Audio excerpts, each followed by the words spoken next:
வணக்கம் மக்கள், எல்லாரும் எப்படி இருக்கீங்க?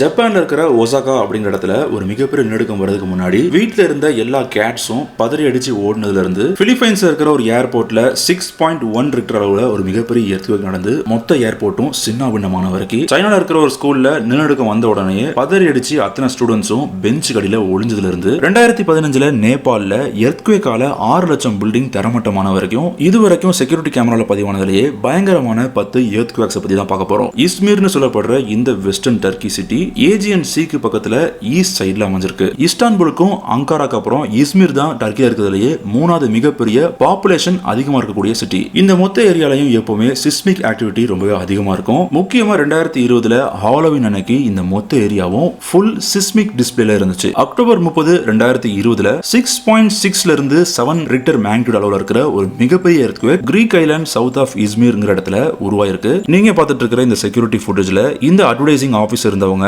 இது ஒரு சாதாரண எர்த்குவேக் தான் அப்படின்னு சொல்லிட்டு அவங்க வேலையை பார்த்துட்டே இருக்காங்க. ஆனா திடீர்னு எர்த்குவேக் ரொம்பவே பெரிய லெவல்ல உருவாக ஆரம்பிக்குது. இந்த ஃபுட்டேஜ்ல கிரீன் டி-ஷர்ட் போட்டிருக்கிற இந்த லேடி அவங்களோட போனை கண்டுபிடிக்கிறதுக்காக மொத்த ஆபீஸையும் தேடிட்டு இருக்காங்க. சுத்தி இருக்கக்கூடிய பல்ப்ஸ் எந்த அளவுக்கு மோசம் ஆடிட்டு இருக்கு அப்படிங்கறத நீங்களே பாருங்க. ஏதாவது ஒரு பொருளை கெட்டியா பிடிச்சுக்கிறதுக்காக அவங்க ஓடிட்டு இருக்காங்க. இந்த ஃபுட்டேஜ்ல இவர் டெஸ்க் அடியில ஒளியும் போது மேல இருந்து ஒரு மிகப்பெரிய லைட் பிக்சர் அவர் மண்டைக்கு மேலே விழுது. ஃப்ளோர்ல இருக்கிற மொத்த டேபிள்ஸ் அண்ட் சேர்ஸும் ஆடிட்டு இருக்கு. அங்க இருக்கிற யாராலையும் எதையுமே ஹோல்ட் கூட பண்ண முடியல. அப்படி இந்த விமன் டேபிள் கடியில ஒளியறதுக்காக குனியும் போது மேல இருந்து ஒரு பிரிண்டர் அவங்க தலையில விழுந்துருது. மெயின் எர்த்குவேக் உருவானதுக்கு அப்புறம் அதை தொடர்ந்து 1400 ஆஃப்டர் ஷாக்ஸ் எர்த்குவேக் உருவாயிருக்கு. அதுல 43 எர்த்குவேக்ஸ் 4.0 மேக்னிட்யூட் தாண்டி உருவாயிருக்கு அப்படின்னு ரெக்கார்ட் பண்ணப்பட்டிருக்கு. முதல்ல உருவான எர்த்குவேக்கால மிகப்பெரிய சுனாமி அலைகள் உருவாகி அந்த ப்ராவின்ஸ் சுத்தி இருக்கிற கடற்கரை ஓரங்கள்ல இருக்கிற டவுன்ஸை சின்னாபின்னமாக்கி இருக்கு. சைனால இருக்கிற வெஸ்டர்ன் சின்சான் ப்ராவின்ஸ்ல அமைஞ்சிருக்கிற இந்த யான் சிட்டி டிபெட்டன் பிளாட்டோ அப்படிங்கிற இடத்துக்கு பக்கத்துல தான் அமைஞ்சிருக்கு. அந்த இடத்துல மான்சூன் டைம்ஸ்ல மிகப்பெரிய அளவுல ஃப்ளட்ஸும் லேண்ட்ஸ்லைட்ஸும் உருவாகும். ஆனா ஃப்ளட் ஜோன் லேண்ட்ஸ்லைட்ஸ் மட்டும் தான் உருவாகும் அப்படின்னு நினைச்சிடாதீங்க. ஜூன் 1, 2022 6.1 ரிக்டர் மேக்னிட்யூட் அளவுல இருக்கிற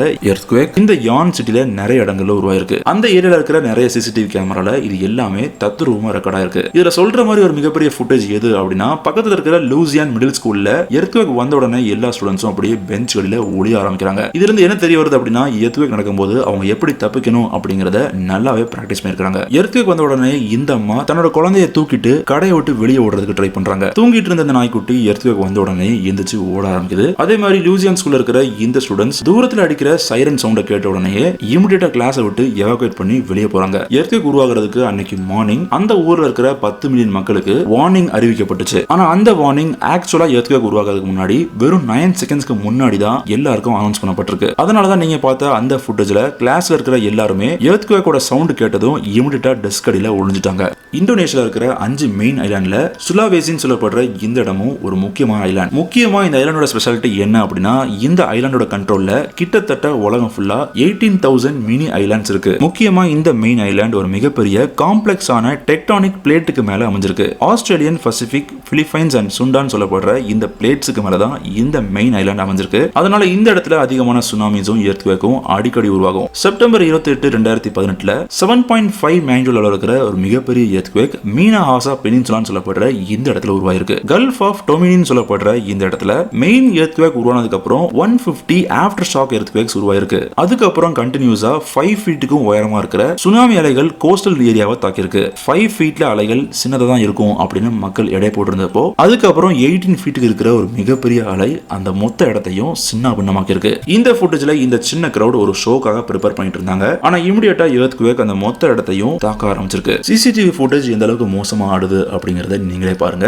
சுத்தி இருந்து எல்லா டைரக்ஷன்லயும் சீலிங்ல இருந்து எக்கச்சக்கமான டிப்ரீஸும் பொருட்களும் மேல இருந்து விழ ஆரம்பிக்குது. பூமிக்கிட்ட இருந்து தண்ணி மேல வரதவங்கள பார்க்க முடியும். அது மட்டும் இல்லாம ஃப்ளோர்ல போட்டிருக்கிற டைல்ஸ் எல்லாமே உடைஞ்சு தெறிக்க ஆரம்பிக்குது. கடலோர துறைமுகத்துக்கு பக்கத்துல பொருத்தப்பட்டிருக்கிற கேமராஸ் மொத்தமாவே ஆடி கீழே விழ ஆரம்பிக்குது எர்த்குவேக்கால. அந்த ஃபுட்டேஜ்ல தூரத்துல ஒரு கப்பல்ல இருக்கிற லோடிங் கிரைன் இடிஞ்சு விழுறதும் ரெக்கார்ட் ஆயிருக்கு. இந்த ஃபுட்டேஜ்ல கோட்டபாலோ அப்படிங்கிற இடத்துல டேஷ் கேம்ல ட்ரீஸ் எல்லாமே எப்படி ஆடுது அப்படிங்கிறது ரெக்கார்ட் ஆயிருக்கு. சுத்தி இருக்கிற எல்லா மக்களும் பதறி அடிச்சு திருச்சு ஓட ஆரம்பிக்கிறாங்க. அந்த ஃபுட்டேஜ்ல ஒரே ஒருத்தர் மட்டும் காருக்குள்ள இருக்கிறது சேஃபா இல்ல வெளியே இருக்கிறது சேஃபா அப்படின்னு டிபேட் பண்ணிட்டு இருந்ததா சொல்லப்படுது. அன்னைக்கு நடந்த எர்த்குவேக்ல ஆயிரக்கணக்கில் பில்டிங் மொத்தமா தரமட்டமா இருக்கு. அது மட்டும் இல்லாம அந்த ஏரியால உருவானதே இதுதான் மோசமான எர்த்குவேக் அப்படின்னு ஹிஸ்டரியில ரெக்கார்ட் பண்ணப்பட்டிருக்கு. கிளார்க் இன்டர்நேஷனல் சொல்லப்படுற இந்த ஏர்போர்ட் நார்த்தன் பிலிப்பைன்ஸ்ல அமைஞ்சிருக்கு. இந்த ஏர்போர்ட்ல இருந்து எக்கச்சக்கமான டொமஸ்டிக் அண்ட் இன்டர்நேஷனல் ஃபிளைட்ஸ் உலகம் ஃபுல்லாவே போயிட்டு இருக்கு. 1919ல யூஎஸ் ஆர்மி என்ன பண்ணாங்க அப்படின்னா இந்த ஏர்போர்ட் மொத்தத்தையும் ஒரு ஏர் ஃபீல்டா கன்வெர்ட் பண்ணிருந்தாங்க. அந்த ஏர் ஃபீல்டு தான் வேர்ல்ட் வார் 2 நடக்கும்போது எக்கச்சக்கமான ஹெல்ப் அமெரிக்கன் ஆர்மிக்கு பண்ணிருக்கு. பிலிப்பைன் கவர்மெண்ட் என்ன பண்ணாங்க அப்படின்னா 1990ஸ்க்கு அப்புறம் தான் இந்த மொத்த ஏர்போர்ட்டையும் அவங்க கண்ட்ரோல்ல கொண்டு வந்தாங்க. 1996ல கிளார்க் இன்டர்நேஷனல் ஏர்போர்ட்னு சொல்லப்படுற இந்த ஏர்போர்ட் ஓபன் பண்றாங்க. 23 வருஷம் கழிச்சு ஏப்ரல் 22, 2019ல 6.1 ரிக்டர் அளவுல இருக்கிற ஒரு மிகப்பெரிய எர்த்குவேக் மொத்த கிளார்க் இன்டர்நேஷனல் ஏர்போர்ட்டையும் உலுக்க ஆரம்பிக்குது. அந்த ஏர்போர்ட்ல இருந்த எல்லாருமே அவங்களோட ஃப்ரெண்ட்ஸ் அண்ட் ஃபேமிலிஸை கூப்பிட்டு ஏர்போர்ட் விட்டு வெளியே ஆரம்பிக்கிறாங்க. திடீர்னு எக்கச்சக்கமான டிப்ரீஸ் சீலிங்ல இருந்து ஏர்போர்ட்டுக்குள்ளே விழ ஆரம்பிக்குது. ஏர்போர்ட்ல பொருத்தப்பட்டிருந்த நம்மளோட சிசிடிவி கேமரா முதல் கொண்டு எல்லாத்தையுமே எர்த்குவேக் உலுக்க ஆரம்பிக்குது. செக்யூரிட்டி பார்டர் வழியா எல்லாரும் ரன் பண்ணி போகும்போது எக்கச்சக்கமான டிப்ரீஸும் சீலிங்ல மாற்றப்பட்டிருந்த லைட் பிக்சர்ஸும் தரையில விழ ஆரம்பிக்குது. அதுல இந்த உமன் அதிர்ஷ்டவசமா உயிர் தப்பிச்சிட்டாங்க அப்படின்னு சொல்லி ஆகணும். மக்கள் எல்லாருமே டெஸ்க் அடியிலையும் பெஞ்ச் கடியிலையுமே ஒளிஞ்சிட்டு அவங்களோட உயிரை பணைய வச்சுட்டு இருந்தாங்க. சில பேர் மட்டும் தான் ஏர்போர்ட் விட்டு வெளியே போக முடியுது. அதுக்குள்ளே ஒரு மிகப்பெரிய சீலிங் மொத்த ஏர்போர்ட்டுக்குள்ளேயுமே இடிஞ்சு விழுந்துருச்சு. இந்த ஃபுட்டேஜ் பார்க்கும்போது நமக்கு ஒண்ணு தான் தெரியுது. அன்னைக்கு கிளார்க் இன்டர்நேஷனல் ஏர்போர்ட்டுக்கு ஒரு மோசமான நாள் அப்படின்னு தான் சொல்லி ஆகணும். காட்மாண்டுன்னு சொல்லப்படுற இந்த இடம் தான் நேபாளோட கேபிட்டல் சிட்டி. அது மட்டும் இல்லாம இது ஒரு மிகப்பெரிய பிசினஸ் டிஸ்ட்ரிக்ட் அப்படின்னு சொல்றாங்க. ஆனா ஏப்ரல் 25, 2015ல 7.8 மேக்னிடியூட் அளவுல இருக்கிற ஒரு மிகப்பெரிய எர்த்குவேக் அங்க நடக்கக்கூடிய எல்லா பிசினஸையும் ஒரு ஹால்ட்டுக்கு கொண்டு வந்திருக்கு. 100 வருஷத்துக்கு அப்புறம் மொத்த இந்தியாலயுமே இதுதான் ஒரு மிகப்பெரிய எர்த்குவேக் அப்படின்னு ஹிஸ்டரியிலே ரெக்கார்ட் பண்ணப்பட்டிருக்கு. இதுல மோசமான விஷயம் என்ன அப்படின்னா இந்த எர்த்குவேக்கால பக்கத்துல இருக்கிற மவுண்ட் எவரெஸ்ட்ல ஒரு மிகப்பெரிய அவலான்ஸ் உருவாயிருக்கு. அந்த அவலான்ஸ்ல மட்டுமே 22 பேர் இறந்து போயிருக்காங்க. எவரெஸ்ட் ஹிஸ்டரியிலேயே அந்த நாள் தான் ஒரு டெட்லியஸ்ட் டே அப்படின்னு அனௌன்ஸ் பண்ணிருந்தாங்க. சுத்தி இருந்த எக்கச்சக்கமான வில்லேஜஸும் பில்டிங்ஸும் தரமட்டமாகி சின்னாபின்னமாயிருக்கு. இதனால அன்னைக்கு ஒரே நாள்ல மட்டுமே 1000 பேர் வீட்டை இழந்திருக்காங்க. அந்த கண்ட்ரியோட சென்ட்ரல் அமைஞ்சிருக்கிற திரிபுரா அப்படிங்கிற இடத்துல பொருத்தப்பட்டிருந்த இந்த சிசிடிவி கேமரால எர்த்குவேக் எந்த அளவுக்கு மோசமா உருவாயிருக்கு அப்படிங்கிறது ரெக்கார்ட் ஆயிருக்கு. சுத்தி இருக்கிற சிட்டிஸ்ல கார்ஸ், பைக்ஸ் அண்ட் பீப்புள்ஸ் எல்லாருமே அவங்களோட டேயை ஜாலியா கழிச்சிட்டு இருந்தாங்க. ஆனா திடீர்னு மொத்த கிரவுண்டும் ஷேக் ஆக ஆரம்பிக்குது. அதுக்கப்புறம் மக்கள் எல்லாருமே அவங்களோட வாழ்க்கையை காப்பாத்திக்காக ஓட ஆரம்பிக்கிறாங்க. கார்ஸ், பைக்ஸ், ட்ரக்ஸ் எல்லாமே அங்க நிக்குது. மக்கள் எல்லாருமே தெருக்கு நடுவுல வந்துடுறாங்க. பில்டிங் பக்கத்துல இருந்தா ஆபத்துங்கிறதுனால. ஆனா எர்த்குவேக் நின்னதுக்கு அப்புறமும் யாருமே அசையாம அதே இடத்துல நிக்கிறாங்க. ஏன்னா எந்த நேரத்துல வேணாலும் இமிடியேட்டா ஆஃப்டர் ஷாக் எர்த்குவேக் உருவாகிறதுக்கு வாய்ப்பு இருக்கு அப்படிங்கிறது லோக்கல்ல இருக்கிற நேபாளியன்ஸுக்கு நல்லாவே தெரிஞ்சிருக்கு. இந்த கிளிப்ல ரொம்ப ஒரு மோசமான விஷயம் ரெக்கார்ட் ஆயிருக்கு அப்படின்னு சொல்லலாம். அன்னைக்கு ஒரே நாள்ல மட்டுமே நேபாள்ல 6 லட்சம் பில்டிங்ஸ் டேமேஜ் ஆயிருக்கு. இதுல மோசமான விஷயம் என்ன அப்படின்னா அதே நாள்ல 9000 பேர் தங்களோட உயிரை விட்டுருக்காங்க. ஒருவேளை அன்னைக்கு ஒரு லீவ் நாளா இருந்துச்சு அப்படின்னா இந்த நம்பர்ஸ் கண்டிப்பா கம்மியா இருக்கும். ஆகஸ்ட் 14, 2021ல 7.2 மேக்னிடியூட் அளவுல இருக்கிற ஒரு மிகப்பெரிய எர்த்குவேக் டிபுரான் பெனின்சுலான்னு சொல்லப்படுற இந்த இடத்து பக்கத்துல இருக்கிற சவுத் வெஸ்டர்ன் ஹெய்ட்டில உருவாயிருக்கு. அந்த ஏரியாவை சுத்தி இருக்கிற கடற்கரை ஓரங்கள்ல சுனாமி வார்னிங் அறிவிக்கப்பட்டிருந்துச்சு. ஆனா அந்த வார்னிங்கை வச்சு யாராலையுமே எதையுமே பண்ண முடியல. ஹெய்ட்டியோட ஹிஸ்டரி எடுத்து பார்த்தோம் அப்படின்னா 2010ல தான் அந்த இடத்துல ஒரு மிகப்பெரிய மோசமான எர்த்குவேக் உருவாயிருந்திருக்கு. ஆனா அதுக்கப்புறம் 2021 நடந்த இந்த எர்த்குவேக் தான் ஒரு மோசம்.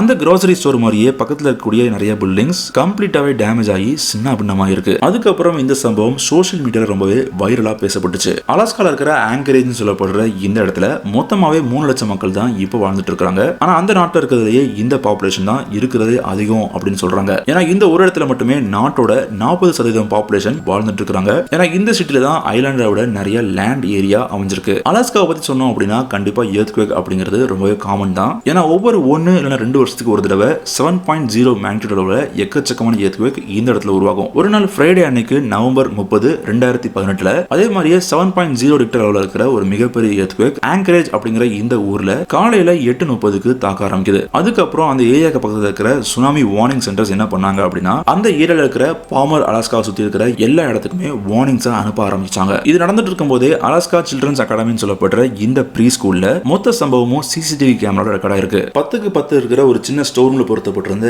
இந்த கேமரால எர்த்குவேக் வந்ததும் மொத்த பில்டிங்கும் ஷேக் ஆகிறது ரெக்கார்ட் ஆயிருக்கு. அந்த ஸ்கூலோட ஸ்டாஃப்ஸ் என்ன சொல்லிருந்தாங்க அப்படின்னா மொத்த சிசிடிவி கேமராவுமே ஹூக்ஸ்ல தான் பொருத்தப்பட்டிருக்கு. அதனாலதான் இந்த அளவுக்கு மோசமா ஆடி இருக்கு அப்படின்னு சொல்றாங்க. இதுல ஒரே ஒரு அதிர்ஷ்டமான விஷயம் என்ன அப்படின்னா எப்பவுமே எல்லா வாரம் ஃப்ரைடேயும் அந்த ஸ்கூல் க்ளோஸ் ஆகி தான் இருக்கும். Thank God. அதே ஸ்கூல் இருக்கிற இன்னொரு சிசிடிவி கேமரால மொத்த ஸ்கூலும் எந்த அளவுக்கு உருக்குலையுது அப்படிங்கறத நீங்களே பாருங்க. அதிர்ஷ்டவசமா டேபிளுக்கு மேல வைக்கப்பட்டிருந்த சேர்ஸ் கூட கீழே வரல. ரிப்போர்ட்ஸை பொறுத்த வரைக்கும் என்ன சொல்றாங்க அப்படின்னா அன்னைக்கு நடந்த எர்த்குவேக்ல 117 பேர் மைனர் இன்ஜுரிஸோட தப்பிச்சிட்டாங்க. அதுல சில பேருக்கு ஒரு சில காயங்களும் சில பேருக்கு எலும்பு முறிவும் ஏற்பட்டு ஏற்பட்டிருக்கு. ஆனா எர்த்குவேக் நடந்ததுக்கு ரொம்பவே க்ளோஸா இருந்த மத்த ஸ்கூல்ஸ்ல டேமேஜ் சிவியரா இருந்திருக்கு. ஜப்பான்ல இருக்கிறதே ஒசாகா அப்படிங்கிற இந்த சிட்டில தான் அந்த கண்ட்ரியோட 3வது அதிகமான பாப்புலேஷன் அமைஞ்சிருக்கு. அதுவும் ஹான்ஷு ஐலாண்ட்ல இருக்கக்கூடிய இந்த ஒசாகா பே தான் ஜப்பானோட எக்கனாமிக்கு ரொம்பவே ஒரு முக்கியமான பங்கு வகிக்குது அப்படின்னு சொல்லலாம். அது மட்டும் இல்லாம ஈஸ்ட் ஏசியா இருக்கிறதுலயே இந்த இடம் தான் மல்டி கல்ச்சரல் சிட்டி அப்படின்னு அனௌன்ஸ் பண்ணப்பட்டிருக்கு. ஏன்னா இந்த இடத்துல எல்லா வகையான கல்ச்சரை சார்ந்தவங்களும் வாழ்ந்துட்டு இருக்காங்க. அது மட்டும் இல்லாம ஒசாகாவோட முக்கியமான பிரைமரி ஸ்டாக் எக்ஸ்சேஞ்சான ஒசாகா எக்ஸ்சேஞ்ச் இங்க தான் அமைஞ்சிருக்கு. நிறைய பிசினஸ் பீப்புள் அவங்களோட டேல ரிலாக்ஸ் பண்றதுக்காக இந்த ஒசாகா சிட்டிக்கு தான் வருவாங்க. ஏன்னா இங்க தான் நிறைய கேட் கஃபேஸ் அமைஞ்சிருக்கு. இங்க இருக்கக்கூடிய வீடுகளையே கேட்ஸ் இருக்கிற மாதிரியான ஒரு செட்டப்ல மாத்தி 1 மணி நேரத்துக்கு 1000 ரூபாய் அப்படிங்கிற மாதிரி டிக்கெட் கொடுத்து இந்த பிசினஸ் மேன்ஸ் இங்க கேட்ஸோட ரிலாக்ஸ் பண்றதுக்காக அவங்களே ஒரு இன்ஃப்ராஸ்ட்ரக்சரை ஏற்படுத்தி கொடுத்துருக்காங்க. ஜூன் 18, 2018 6.1 மேக்னிட்யூட் எர்த்குவேக் இந்த சிட்டியை உருக்குலைக்க ஆரம்பிக்குது. எர்த்குவேக் ஆரம்பிச்ச உடனே அந்த கேட்ஸ் எல்லாமே எப்படி ரியாக்ட் பண்ணுது அப்படிங்கறத நீங்களே பாருங்க. எல்லா கேட்ஸுமே அதோட பெட்ல இருந்து கீழே குதிச்சு அங்கேயும் இங்கேயும் ஓட ஆரம்பிக்குது. ஏதோ ஒன்று நடக்க போகுது அப்படிங்கிறது அந்த கேட்ஸுக்கு நல்லாவே தெரிஞ்சிருக்கு. கிரவுண்ட் ஷேக் ஆனது ஸ்டாப் ஆன உடனே இமிடியேட்டா எல்லா கேட்ஸும் அங்கங்க சில் பண்ண ஆரம்பிக்குது. மறுபடியும் எல்லா கேட்ஸும் லவபிள் லேசி கேட்ஸா மாறிடுச்சு. கண்டிப்பா இந்த கேட்ஸுக்கு ஏதோ நடக்க போகுது அப்படிங்கிறது நல்லாவே தெரிஞ்சிருக்கு. ஆனா சயின்ஸ் என்ன சொல்லுது அப்படின்னா அனிமல்ஸால எர்த்குவேக் நடக்கிறதுக்கு முன்னாடியே அதை ப்ரெடிக்ட் பண்ண முடியும் அப்படின்னு சொல்லுது. யுஎஸ் ஜியாலஜிக்கல் சர்வே பொறுத்த வரைக்கும் இது உண்மையா பொய்யா அப்படிங்கிறது தெரியல. ஆனா நிறைய பேர் இதை உண்மையிலேயே அனிமல்ஸ் கிட்ட வாட்ச் பண்ணிருக்காங்க அப்படின்னு ரிப்போர்ட் பண்ணிருக்காங்க. பொதுவாக எர்த்குவேக் பொறுத்த வரைக்கும் 2 வேவ்ஸ் உருவாகும். அதுல ஒன்னு பிரைமரி வேவ், ரெண்டாவது இருக்கிறது தான் ரொம்ப மோசமான பவர்ஃபுல் செகண்டரி வேவ். பேசிக்கலா என்ன சொல்றாங்க அப்படின்னா அனிமல்ஸால பி வேவ் கண்டுபிடிக்க முடியும், ஹியூமன்ஸால முடியாது. நிறைய வேவ் பூல்ஸ் என்ன பண்றாங்க அப்படின்னா எக்கச்சக்கமான தண்ணியை ஒரு அலை மாதிரியே மக்களுக்காக என்ஜாய்மெண்ட்டுக்கு ப்ராசஸ் பண்ணி அனுப்புறாங்க. இதே மாதிரி தான் பொதுவா எர்த்குவேக்கால ஒரு சுனாமி உருவாச்சு அப்படின்னா ஒரு லேண்ட் ஸ்லைட்ஸ் உருவாச்சு அப்படின்னா இந்த மாதிரி தான் நடக்கும். நேபாளி ஹோட்டல்னு சொல்லப்படுற இந்த இடத்துல 2015 எர்த்குவேக் இந்த மாதிரி ஒரு வேவை உருவாக்கும் அப்படின்னு யாருமே எதிர்பார்த்திருக்க மாட்டாங்க. ஆனா அதிர்ஷ்டவசமா அந்த இடத்துல சிசிடிவி கேமராஸ் ஏற்கனவே பொருத்தப்பட்டிருந்திருக்கு. இந்த ஷேக்கியான ஃபுட்டேஜ்க்காக நான் உங்ககிட்ட சாரி கேட்டுக்கிறேன். ஒரு சில செகண்ட்ஸ்லயே மொத்த இடமும் ஒரு மிகப்பெரிய கேயாஸா உருமாறிச்சு. அதிர்ஷ்டவசமா இதுல இருக்கிற ஒரு நல்ல விஷயம் என்ன அப்படின்னா 2015 ஏப்ரல் 25 யாருமே ஸ்விம் பண்ணணும் அப்படின்னு அன்னைக்கு அந்த இடத்துல முடிவு பண்ணல. ஏன்னா அந்த ஹோட்டல்ல அன்னைக்கு யாருமே ஸ்டே பண்ணல அப்படின்னு அபிஷியல்ஸ் ரிப்போர்ட் பண்ணிருக்காங்க. செப்டம்பர் 5, 2022 6.6 மேக்னிட்யூட் எர்த்குவேக் சைனால இருக்கிற சிகுவான் ப்ராவின்ஸ்ல தாக்கி இருக்கு. எர்த்குவேக் சரியா எங்க உருவாச்சு அப்படின்னா லூடிங் கவுண்டின்னு சொல்லப்படுற இந்த இடத்துல தான். இந்த இடத்துல கிட்டத்தட்ட 86,000 மக்கள் வாழ்ந்துட்டு இருக்காங்க. நல்ல வேளையா இந்த எர்த்குவேக் பக்கத்துல இருக்கக்கூடிய 21 மில்லியன் மக்கள் வாழ்ந்துட்டு இருக்கிற சைனாவோட செங்டு சிட்டில தாக்கல. லூடிங் கவுண்டில இந்த எர்த்குவேக் உருவானப்போ ஒரு கப்பிள்ஸ் அவங்களோட காரை ஓட்டிட்டு வீட்டுக்கு போயிட்டு இருந்தாங்க. அந்த காரோட டேஷ் கேம்ல மொத்த சம்பவமும் தெல்ல தெளிவர கடை இருக்கு. எர்த்குவேக் ஆரம்பிச்ச உடனே நம்மளோட டிரைவர் காரை இமிடியேட்டா பிரேக் போட்டு ஸ்டாப் பண்ணிடுறாரு. சுத்தி இருக்கிற எல்லா மரங்களும் முன்னையும் பின்னையும் ஆட ஆரம்பிச்சிருக்கு. அதை பார்க்கறதுக்கு ஏதோ ஒரு மிகப்பெரிய சூறாவளி வந்த மாதிரியே இருக்கு. சுத்தி இருக்கக்கூடிய எல்லா பில்டிங்ஸும் உருக்குலைய ஆரம்பிக்குது. அதுல ஒருத்தர் அவரோட உயிரை காப்பாத்திக்கிறதுக்காக வேகமா ஓடி வராரு. ஆனா இந்த கார் என்ன பண்றாரு அப்படின்னா காரை சைடோரமா பார்க் பண்றதுக்கு ட்ரை பண்றாரு. ஆனா என்னைக்குமே இந்த மாதிரி ஒரு சிச்சுவேஷன்ல ஸ்ட்ரீட்ஸ்க்கு நடுவில் இருக்கிறது தான் ஒரு சேஃபான விஷயம் அப்படின்னு அன்னைக்கு இந்த டிரைவருக்கு தெரியாம இருந்திருக்கு. பக்கத்துல இருக்கக்கூடிய நான் முன்னாடியே சொன்ன செங்டு அப்படிங்கிற சிட்டில கூட 21 மில்லியன் மக்களுமே இந்த எர்த்குவேக்கை ஃபீல் பண்ணிருக்கிறதா ரிப்போர்ட் பண்ணிருக்காங்க. ஆனா நல்ல வேளையா இந்த மொத்த டேமேஜும் லூடிங் கவுண்டில மட்டும்தான் அதிகமா ஏற்பட்டிருக்கு. இதனால பக்கத்துல இருந்த மலைகள்ல ஒரு சில இடங்கள்ல லேண்ட் ஸ்லைட்ஸும் உருவாயிருக்கு. அதனால எக்கச்சக்கமான ரோட்ஸும் சில வீடுகளும் டேமேஜ் ஆயிருக்கு. லூடிங்ல இருக்கிற மக்கள் என்ன சொன்னாங்க அப்படின்னா எர்த்குவேக் ரொம்பவே ஸ்ட்ராங்கா இருந்ததுனால எங்களால ரோட்ல நிக்க கூட முடியல அப்படின்னு சொன்னாங்க. ஆனா ஃபுட்டேஜை பார்க்கும்போது நமக்கு தெரியுதோ இல்லையோ அவங்க சொல்றதை நாம நம்பி தாகணும். இயற்கை நடக்கக்கூடிய விபத்துகள் தான் ஆபத்தானதா அப்படின்னு கேட்டீங்கன்னா கண்டிப்பா கிடையாது. ஏன்னா ஒரு சில நேரங்கள்ல மனிதர்களால் கூட மிகப்பெரிய விபத்துகள் நடக்கிறதுக்கு